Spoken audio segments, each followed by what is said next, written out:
For a long time, the Nintendo name carried a hefty weight. Beginning in 1983, when it released the Famicom video game console, to the waning days of the GameCube, Nintendo's library was a virtual who's who of video game icons. Even the Wii, the company's push to open its doors to mass market appeal, became a mainstay for families across the world. But with its next console generation, Nintendo would lose its way, and its name would lose much of its clout.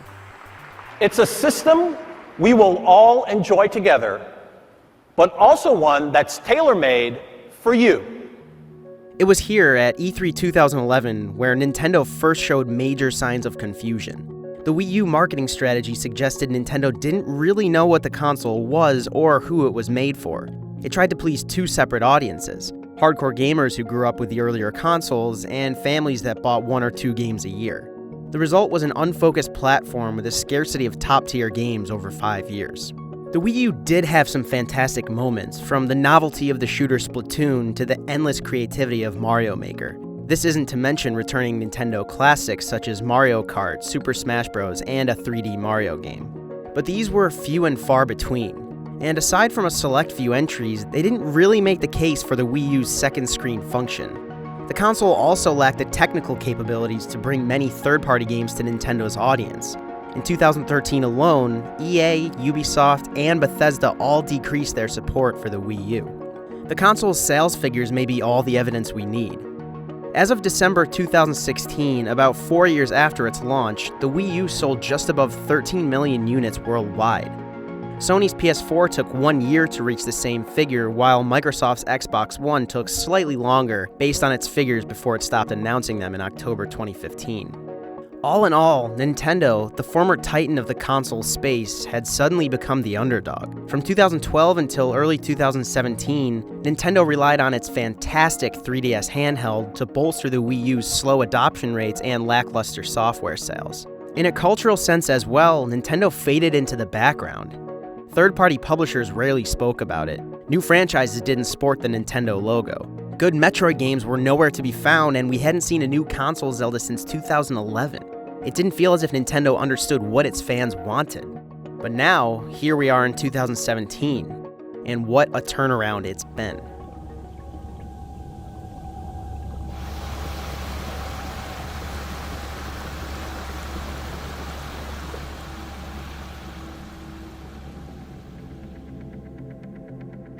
When Nintendo first revealed the Switch, it seemed like a completely different company.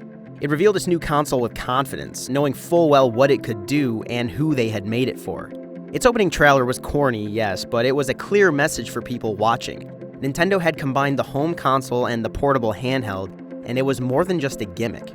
For a long time, Nintendo had staked its name on innovative game design over powerful hardware, and the Switch is no different. It's less powerful than its Sony and Microsoft counterparts, and Nintendo has made no attempt to hide that fact.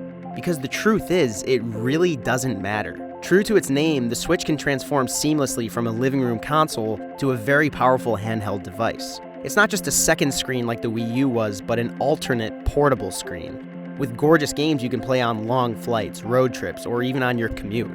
The Switch feels like what Nintendo wanted the Wii U to be, but with better hardware and, more importantly, a strong software lineup to support its first year.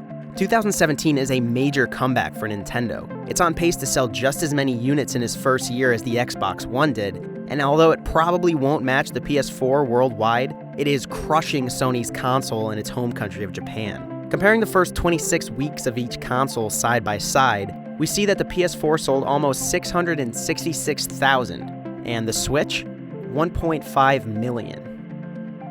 Now, there are many factors at play here, but as someone who has loved Nintendo for most of my life and felt as if it lost its way during the Wii U years, I want to point to 3 things it's doing amazingly well.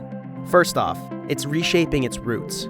While many laud Nintendo for releasing amazing games in 2 of its most legendary series, I think it's even more impressive how it has adapted its origins for modern palates. Breath of the Wild isn't just one of the best Zelda games, but I would argue it's the best open-world game ever made. Metroid: Samus Returns doesn't just recapture the series' sense of exploration, but it's one of the best 2D Metroidvania-style games in a time when they release every few months. What's more, Nintendo seems to be remolding its roots with Mario as well.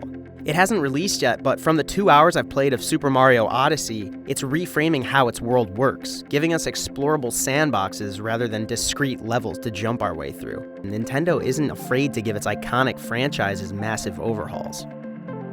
Secondly, Nintendo is working well with third-party developers. Whereas the company seemed sheltered during the Wii U years, it's been coming out of its shell lately. Look no further than Mario plus Rabbids Kingdom Battle. In one of the most unlikely marriages ever, Nintendo has partnered with Ubisoft to bring us a turn-based, tactical combat game with the Italian icon and the eccentric Rabbids. I never thought I would see Mario, Rabbids, and XCOM combined, but here we are, and it's one of my favorite releases of the year. And if you had told me 1 year ago that Nintendo would partner with another developer to revive the classic 2D Metroid formula, I would have laughed. But it did. And not only is Mercury Steam's reimagined Metroid 2 amazing, but if it sells well, it could make the case for more 2D Metroids down the road. And of course, we also have Rocket League to look forward to, and as of last week's Nintendo Direct, Wolfenstein 2 and Doom. Bethesda previously dropped their support for the Wii U, but seems like they're back in full force for the Switch. Lastly, and I think this is the most important thing Nintendo is doing well, it's listening to its fans. The Switch's dedication to veteran Nintendo players is almost proof enough that the company is taking its audience's feedback. The console has gimmicky titles that showcase its unique capabilities, such as 1-2 Switch. But by and large, its first year has a much stronger focus on deep AAA games than the Wii U did. We have Zelda, Splatoon 2, and Mario plus Rabbids, as well as the upcoming Super Mario Odyssey. We also finally have a new 2D Metroid and a new Metroid Prime to look forward to.